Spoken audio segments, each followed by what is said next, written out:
Terima kasih Pak Haji.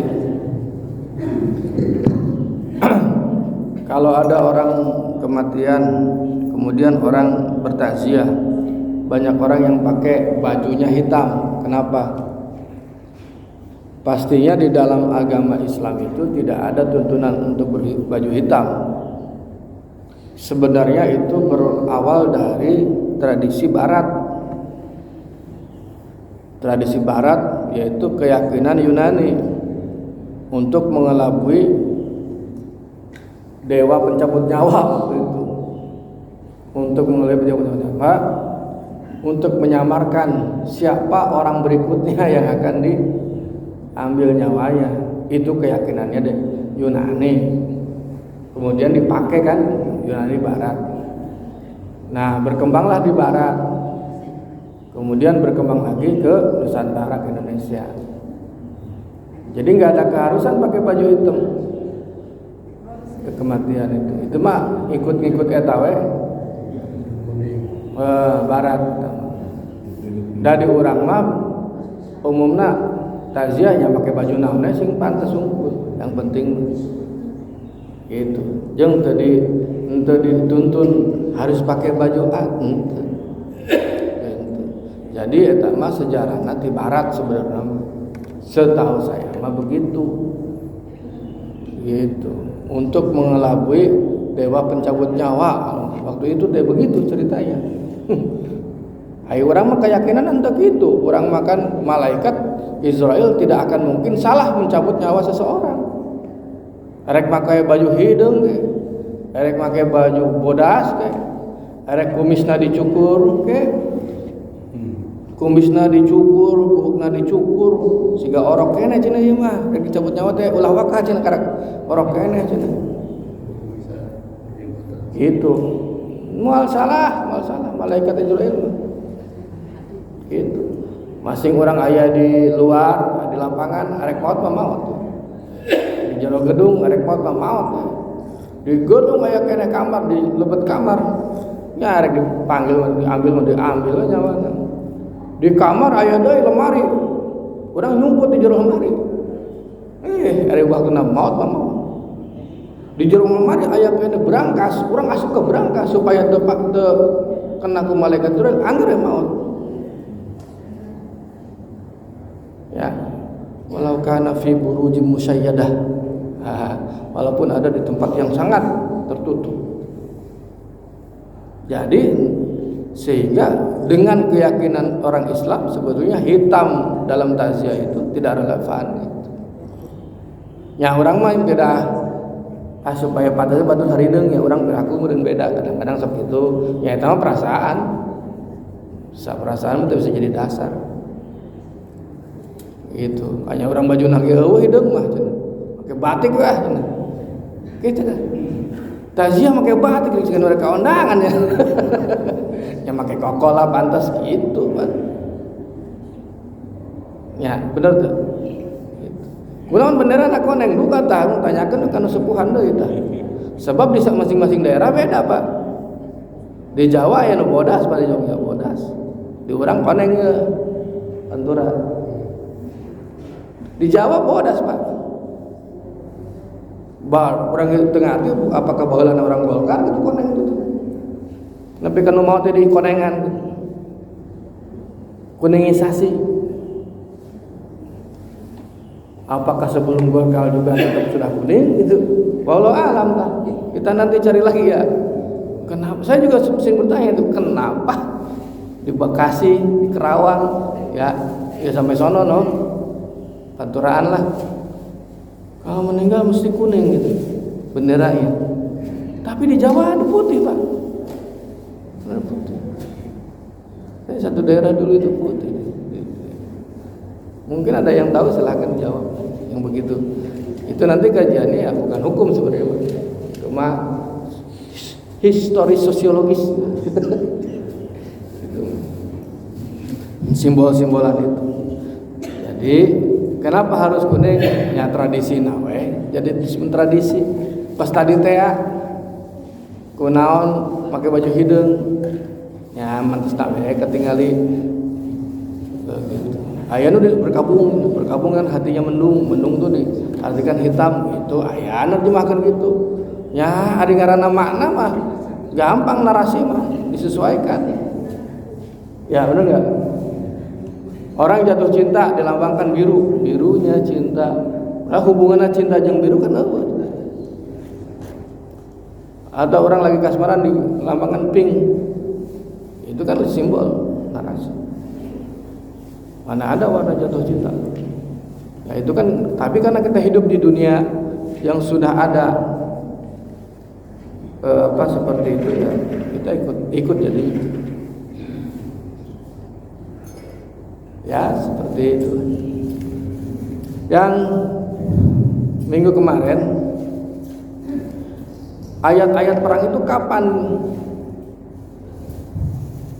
relevansinya? Ayat-ayat perang itu tentu relevansinya pada saat peperangan.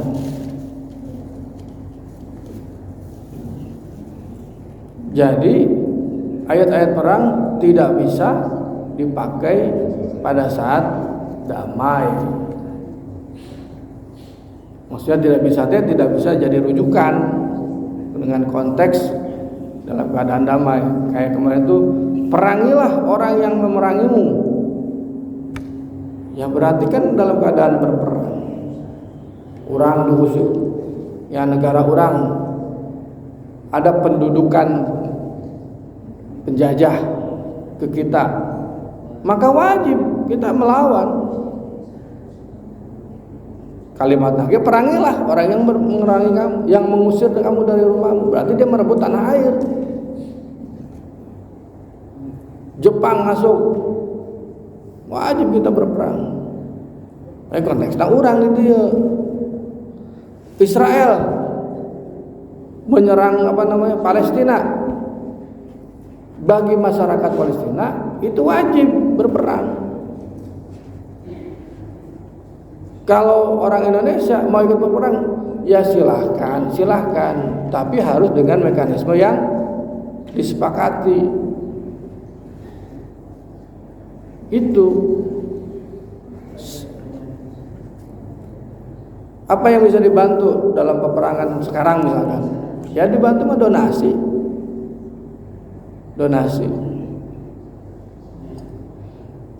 Pada zaman gini Pak, ternyata perang yang paling hebat adalah mengalahkan musuh yang paling hebat adalah dengan pendidikan. Saya ceritain, ini sejarah. Pada saat perang di Ponegoro tahun berapa Pak? 1825 sampai 1830 pada maghrib. 1825 sampai 1830. Berarti 5 tahun perang Pak. Yang mati puluhan ribu. Perang di Ponegoro melawan Belanda. Pangeran di Ponegoro melawan Belanda. Menang Pak. Menang apa ya?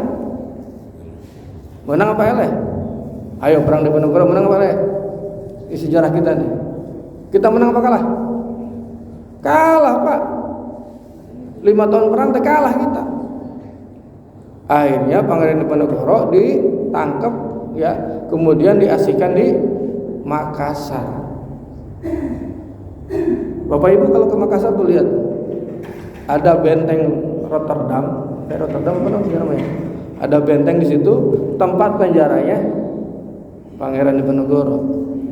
Terus kita jalan lagi ke sana, ada lagi makamnya. Ponegoro kalah. Pada saat Pangeran Diponegoro kalah, perintahnya apa? Para kiai kembalilah ke masing-masing kampungnya membangun pesantren. Bangunlah pesantren dan siapkanlah pasukan. Nah akhirnya santri-santri itu jadi pasukan Pak. Ini cerita nih, sejarah nih. Akhirnya santri-santri itu jadi pasukan. Ya, dilatih baris berbaris, dilatih pegang senjata, tapi senjatanya dari kedebong cau. Bapak waktu kecil suka main tembak-tembakan Pak? Ya, pelapas cau itu ya. pisang, pakai pelabah pisang. Ayo, semua santri diajarin begitu, sama. Se-Nusantara ini, se-Indonesia. Kan belum ada Indonesia waktu itu, se-Nusantara. Semua santri sama. Latihan pegang senjata, tapi dari kedebong, dari pelepah pisang.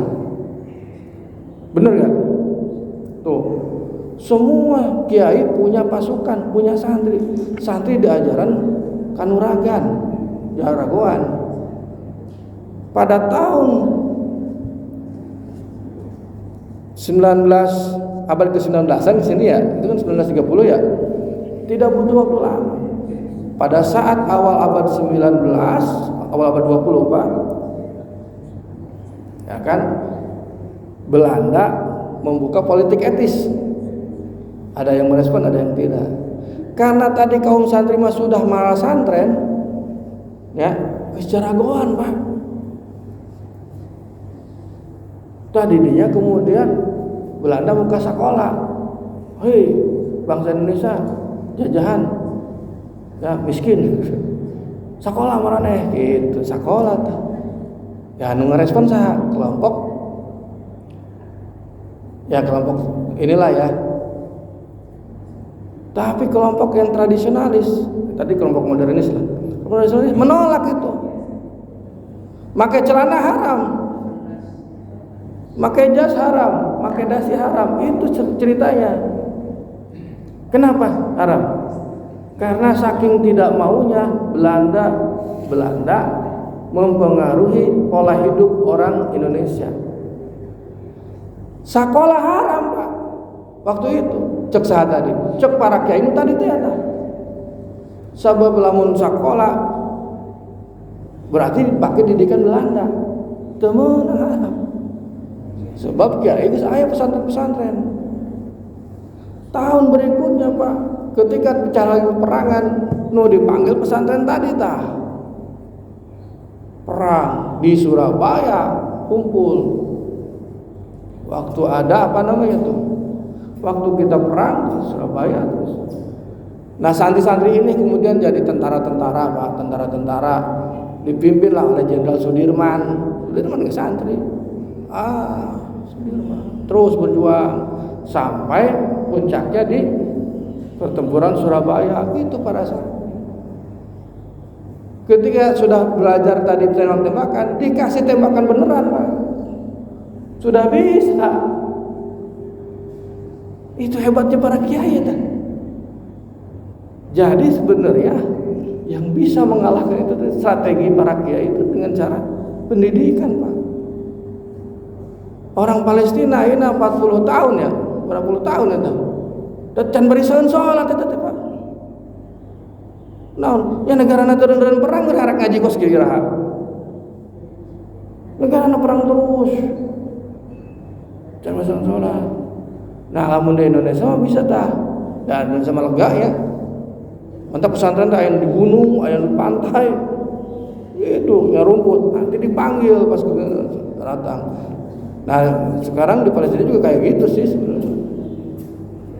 Keren. Nah, itu. Jadi strategi perang di Indonesia itu bisa memenangkan itu ya diantaranya, bukan itu satu-satunya, diantaranya ya begitulah para kiai mempersiapkan pasukan itu di barak-barak pesantren. Makanya para santri itu jaragoan. Tapi santri dulu, santri ayeuna mah elehan. Santri dulu, ya kan? Tuh Cirebon itu namanya Ajengan Abbas. Pakai tasbih, pesawat nu sisa sekutu, ditimpuk pakai tasbih Pak, hancur. Pakai tasbih Pak, coba itu. Ya percaya untuk percaya ngaji, emang faktanya gitu. Jadi Indonesia terus jadi menangnya gitu. Ya mual menang atau Indonesia coba gitu. Lamun ngelawan bener-bener tuh pakai spiritual batu Pak. Mana nama senjata lagi halus, kurang pakai orang senjata bambu runcing. Nah, lanjut. Nah, itu lima wawasan lah. Baik lagi, Jadi ayat-ayat perang itu kapan? Ya di saat kita memang dalam keadaan konteksnya sedang berperang, akan relevan. Tapi ketika diambil kemudian pada saat damai, jadinya teroris lah. Contoh terorisnya, apa Indonesia damai-damai baik-baik saja, bom hotel di Jakarta. Dalilnya naon? Ayat eta. Ya salah kan? Salah kaprah. Nah, lamun rek perangnya kan itu atau ke Palestina. Gitu. Orang aman orang. Gitu. Jadi diputar balikan ke budak kotaknya. Di negara Indonesia sedang kacau balau. Ya biasa. Mulai ayeuna pilpres yo berkacau dan nyakeun kacau luhur belah ditu ieu nu luhur. Da urang masih kena bisa sekolah, budak bisa kena digawe urang, berarti aman negara gitu. Bener tak? Masih kena bisa ngawinkeun, masih kena bisa kawin gitu. Berarti damai. Masih kena bisa ngawin, bisa hajatan, damai negara. Coba ge. Ya, bener tuh. Gitu ya. Kok bisa nambah deui mah. Damai sentosa itu. Terus nukan duana, apakah orang non Islam mendapatkan rahmat Allah? Dapat, Pak. Bahasa menafsirkan Bismillahirrahmanirrahim di kitab Safinah, Syekh Nawawi mengatakan Bismillahi kalawan nyebat jenengan Allah, asma Allah, Ar-Rahmani kang maparin nikmat gede, ya kan? Disebut nikmat gede itu siapa? Apa? Nikmat gede fid dunya wal akhirah, di dunia dan akhirat. Nah, di dunia siapapun dapat rahmatnya Allah. Rek nu rajin salat, rek nu males salat, rek nu rajin ibadah, rek nu males ibadah, rek nu bener, rek nu salah, rek Islam, rek non Islam, menangkap rahmat Allah. Naon buktina geuningan hirup. Di antara rahmat Allah adalah masihan oksigen ka sadaya jalma. Eta geuningan anu non Islam bisa hirup naon, padahal mah eta oksigen anu milik saha? Milik Allah. Berarti ta rahmatna Allah keur dinikmati ku orang non Islam. Sami orang ge ngarasana nikmatna Allah, rahmatna Allah naon oksigen nu aya di urang. Berarti orang menang rahmat Allah, batur ge menang rahmat Allah. Sarua rahmat Allah. Nu geuning batur mah cenah nu non Islam mah jadi bala leunghar. Beunghar nya eta bagian ti rahmat Allah. Diprinsipan ke Allah. Sing saha jalma anu usahana rajin bakal timu benang rahmat Allah. Itu saha nu diajar bakal pinter, saha nu usaha bakal beunghar. Eta mah geus jadi hukum Allah. Hukum Allah teh rahmat Allah. Geuning jadi sakabe alam di dunia ieu adalah bagian daripada rahmat Allah.